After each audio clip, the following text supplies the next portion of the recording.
आदरणीय विनोद तावड़े साहब, संजय मयूख जी, मंच पर मेरे साथ विराजे हुए अनिल जी, उपेंद्र जी और आप सभी पत्रकार साथियों को मेरा सादर नमस्कार और प्रणाम। मैंने एक पत्र भी सुबह सोशल मीडिया के विभिन्न प्लेटफॉर्म पर डाला, आप लोगों ने जरूर देखा होगा। और उस पत्र में मैंने अपने दिल की सारी व्यथाएं, इश्यूज जो मैं समय समय पर कांग्रेस पार्टी की लीडरशिप को अवगत भी कराता था, वो मैंने सारे उसमें लिख दिए। उसके अलावा मुझे कुछ नहीं कहना। मेरा दृष्टिकोण शुरू से ये रहा है कि भगवान श्री राम का मंदिर बने, न्योता मिले और हम न्योते को कांग्रेस पार्टी लिख के भेजे कि हम नहीं जाएंगे, मैं इसे स्वीकार नहीं कर सकता। देश में मैं अर्थशास्त्र का विद्यार्थी हूं, बड़े समय तक अर्थशास्त्र और वित्त देश के प्रतिष्ठित संस्थाओं में पढ़ाया भी है मैंने। सुबह से शाम वेल्थ क्रिएटर्स को गाली, उन नीतियों को गाली, निजीकरण, उदारीकरण, वैश्वीकरण, जो पूरी दुनिया मानती है कि जो डॉक्टर मनमोहन सिंह जी और पीवी नरसिम्हा राव जी की सरकार ने किया, उन नीतियों को गाली। कोई बिजनेस करे उसको गाली, कोई विनिवेश में पार्टिसिपेट करे उसको गाली, एयर इंडिया कोई कंपनी खरीदे तो वो गलत। तो मुझे लगता है कि कहीं ना कहीं जो नीतियां हैं और जो इश्यूज हैं उसको कांग्रेस पार्टी टैकल करने में कहीं ना कहीं बड़े गैप उसके अंदर आ रहे हैं। और मैंने अपनी चिट्ठी में भी यही लिखा है।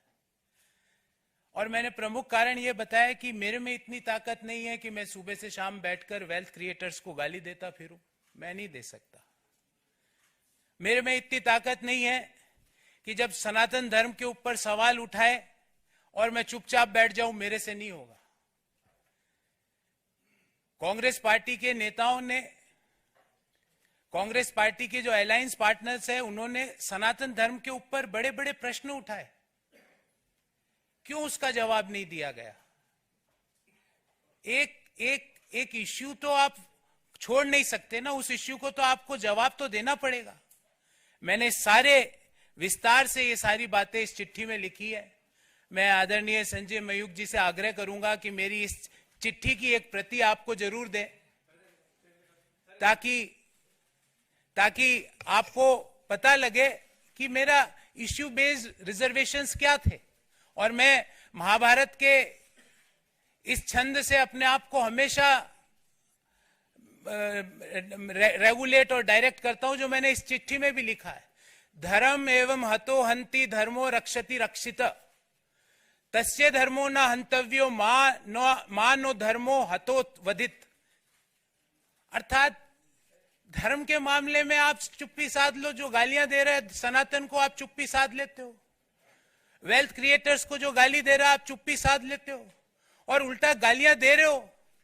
देश में वेल्थ क्रिएशन जुर्म नहीं हो सकता।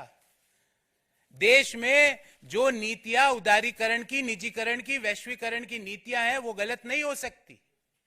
आज आप इसलिए उन चीजों को गलत बोलते हो क्योंकि वो एक ऐसे व्यक्ति उन चीजों को आगे लेके जा रहा है जिनको आपको सुबह से शाम गाली देनी है।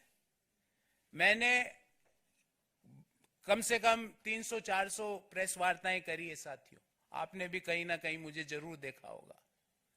मैंने इश्यू बेस्ड रिजर्वेशंस पे बात करी है, व्यक्ति परक्ष आरोप आलोचनाएं नहीं करी है। व्यक्तियों के बारे में राजनीतिक पार्टियों पे आक्षेप नहीं होते। राजनीतिक पार्टियां आइडियोलॉजीज पर आधारित होती है, और जो आइडियोलॉजीज पर मैं ये सोच के कांग्रेस पार्टी, जिस आइडियोलॉजी को सोच के मैंने ज्वाइन किया था कि नए आइडियाज का, इंटेलेक्चुअल आइडियाज का, नए सोच का वहां पर सम्मान होगा, पर नए सोच का, नए आइडियाज का, नए लोगों को सम्मान छोड़ के क्रश करने की प्रक्रिया भारत को आगे नहीं ले जा सकती। और अल्टीमेटली हमारी आइडियोलॉजीज, पार्टीज की, पॉलिटिकल राजनीतिक पार्टियों की आइडियोलॉजीज अलग अलग हो सकती है, पर एक आइडियोलॉजी जो हम सबको जोड़ती है वो भारत को आगे ले जाने की आइडियोलॉजी, और उसी आइडियोलॉजी को ध्यान में रखते हुए जो विकसित भारत की जो संकल्पना है उसको आगे ले जाने के लिए जो आइडियोलॉजी ने मुझे आकर्षित किया और मैंने आज भारतीय जनता पार्टी ज्वाइन करी। मुझे उम्मीद है मैं अपनी योग्यता का, अपने ज्ञान का, अपनी समझ का प्रयोग भारत को आगे ले जाने में जरूर भारतीय जनता पार्टी के माध्यम से कर पाऊंगा, और मैं अति प्रसन्न हूं। मैंने मेरी दिल की बात सारी लिख दी है। इससे ज्यादा ना तो मुझे किसी के व्यक्ति के बारे में टीका टिप्पणी करनी है। जो इश्यूज, और ये इश्यूज मैंने ऐसा नहीं कि पहली बार उठाए, पार्टी के हर पटल पे इन इश्यूज को मैंने समय समय पर उठाया और बेरोक टोक उठाया। पर जब आप इनको नजरअंदाज कर रहे हो तो मुझे लगता है कि भारत को आगे ले जाने में आपका कंट्रीब्यूशन नहीं है, और जब मैं अपना कंट्रीब्यूशन भारत जैसे महान देश को आगे ले जाने में नहीं दे सकता तो मैं वहां रहकर कुछ नहीं कर सकता। इसलिए मैंने प्रधानमंत्री नरेंद्र मोदी जी के विकसित भारत की संकल्पना को आधार बनाकर देश को आगे ले जाने की, जो डेवलप्ड नेशन बनाने की जो मोदी जी का सपना है उसको साकार करने के लिए जो भी मेरे से योगदान होगा वो मैं पूर्ण रूप से दूंगा।